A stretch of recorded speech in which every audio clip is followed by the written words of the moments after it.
PQ అని వచ్చిందండి. PQ అంటే ఏంటంటే ముందు మన భౌతిక శరీరం ఎప్పుడు ఆరోగ్యంగా ఉంటుంది. మీరు ఎంత బలమైనది తిన్నా ఆరోగ్యం రాదండి. ఎప్పుడు ఆరోగ్యం ఉంటుంది తెలుసా?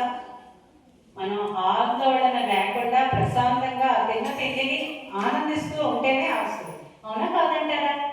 ఖచ్చితంగా. సో పీక్యూ అంటే ఫిజికల్ కోషియంట్ అంటారు ఇంగ్లీష్లో. దాన్ని భౌతికంగా ఆ కోణం మనల్ని ఏం చేస్తుందంటే మన భౌతిక శరీరాన్ని ఉద్దీపన చేస్తుంది. అంటే మనం ఆందోళన చెందాం. ఓకే, ఈ రోజు ఈవెంట్ పెట్టుకున్నాం, తెల్లవారు ఎవరు వస్తారు, ఎవరు రారు, వీళ్ళు పిలిచాం, వీళ్ళు టైంకి వస్తారా, లేకపోతే వాళ్ళు ఇంకా స్టూడెంట్స్ వస్తారు, ఈ ఆందోళన ఉండదు. చెయ్యాల్సిన పని ఆ సమయానికి జరుగుతుంది అన్న కాన్ఫిడెన్స్ ఉంటుంది. చెయ్యాల్సిన పని అందాల్సిన వాళ్ళకి అందుతుంది అన్న ఆనందం ఉంటుంది. ఇది ఒక ఎగ్జాంపుల్ అండి. ఆందోళన లేకుండా ఆనందంగా పనిచేయడం అంటే ఇంగ్లీష్లో కోట్ ఉంటుంది, నువ్వు ఇష్టపడే పని చేయడం కాదు, నువ్వు చేసే పనిని ప్రయత్నించు. అది మనకి జ్ఞానం ద్వారా వస్తుందండి. రెండోది ఏంటి అంటే ఎంక్యూ. ఎంక్యూ అంటే ఏంటంటే ది మైండ్ కోషియంట్ అండి. ఇది ఏంటి అంటే ఎప్పుడు అమ్మ ఇచ్చేస్తే రోటరీ వాళ్ళకి మనం తప్పకుండా గుర్తు చేసుకోవాలి. రొటేరియన్స్ అందరినీ, అనకాపల్లి రొటేరియన్స్ అంటే నాకు ఎంత గౌరవం అంటే రోటరీ ఎక్కడైనా మంచి పనులు చేస్తుందండి.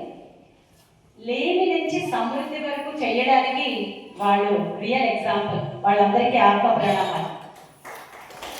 లేమి అంటే ఏంటంటే నీకు ఇచ్చేస్తే అయిపోతుంది, అమ్మో నేను ఇచ్చేస్తే నాకు అయిపోతాయేమో అన్నది లేకుండా ఎప్పుడు సమృద్ధితనం, ధ్యానంలో సమృద్ధితనం ఒక సహజ లక్షణం అవుతుందండి.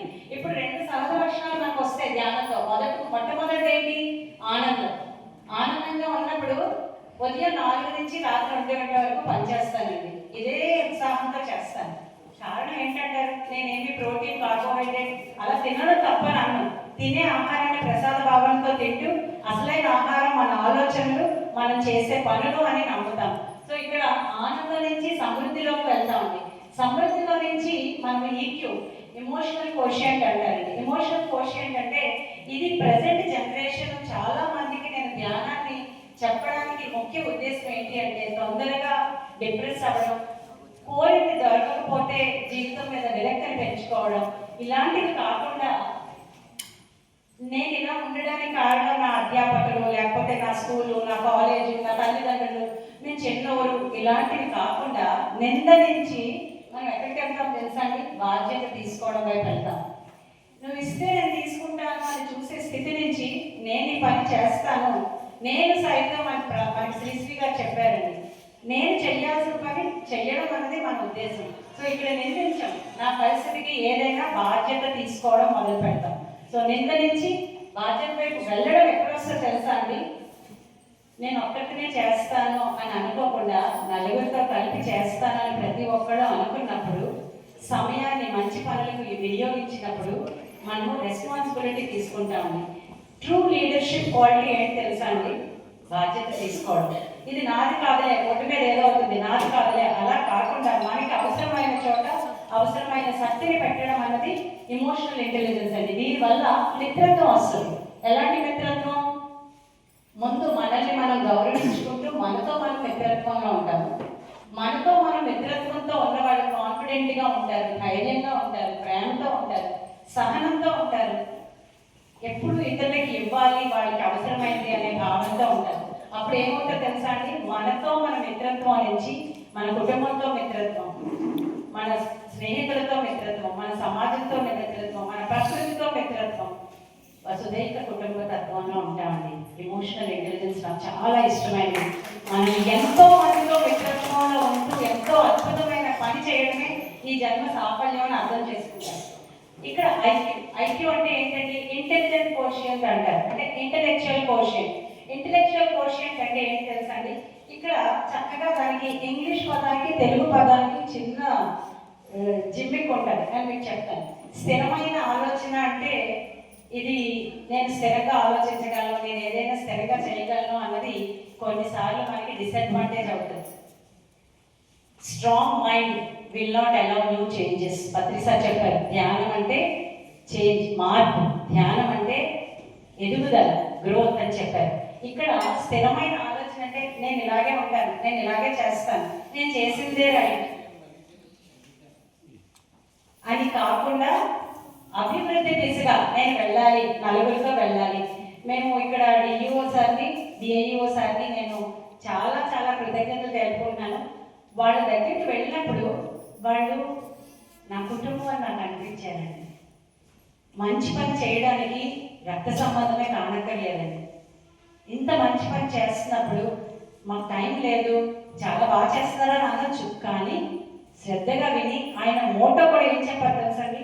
Do good and be good. Thank you sir for being in my life. Thank you sir.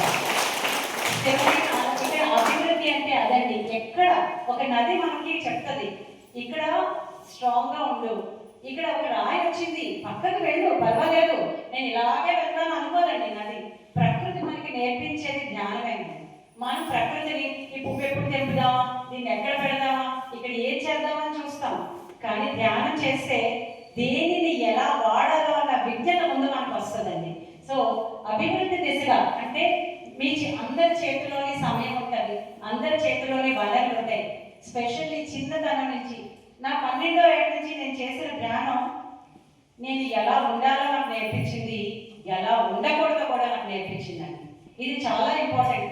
ఎలా ఉండాలో తెలిసినా ఉండకూడని వైపు వెళ్ళామా మన జీవితంలో, మన ప్రయాణంలో చాలా మనం ఎదుర్కొంటూ ఉంటాం. అక్కడ మనం కృంగిపోతామా, కెరటంగా మళ్ళీ లేచి ముందుకు వెళ్తామా, దేన్ని పట్టుకుంటున్నాం, మనం పట్టుకున్న దారిలో మనకు వచ్చే వాటితో దేంతో ఉన్నాం, అది ఇంటెలెక్చువల్ కోషియంట్ అండి. ఈ 4 కూడా ఒక పూర్ణత్వాన్ని ఎప్పుడు పొందుతాయి తెలుసా అండి? ధ్యాన సాధనలో ఉన్నప్పుడు స్పిరిచువల్ కోషియంట్ అంటారండి. స్పిరిచువల్ కోషియంట్ అంటే ఆధ్యాత్మికత అన్న పదం ఆర్గానిక్ అంత ఈజీ అయిపోయిందండి, తప్పుగా తీసుకోవాలి. ఇప్పుడు మామూలుగా ఒక పంట పండించిన రైతు తెచ్చాడు అనుకోండి, కొనం మనం. ఆర్గానిక్ లేబుల్ చూస్తే కొంటాం మనం. ఇక్కడ నమ్మకం. మనకి స్పిరిచువాలిటీ అంటే మనం నిజంగా మనము దైవంలా పనిచేయడం అండి. నాతో చెప్పండి, స్పిరిచువాలిటీ అంటే మనం దైవంలా పనిచేయడం. స్పిరిచువల్ కోషెంట్ అండి. స్పిరిచువల్ కోషెంట్లో ఇంకా మనం ముందుకు వెళ్ళే ముందు ఇక్కడ ఎందుకు ఈ 5 కోణాలు మనకి ఏం చేస్తాయి తెలుసా అండి? అది ఎంత అందంగా ఉందో చూసారా? మన అందరిలో అందం ఉందండి. ఇక్కడ the beauty lies in the beholder's I అంటారు ఒక ప్రముఖ కవి. అంటే చూసేవాడి కళ్ళను బట్టి అందం కానీ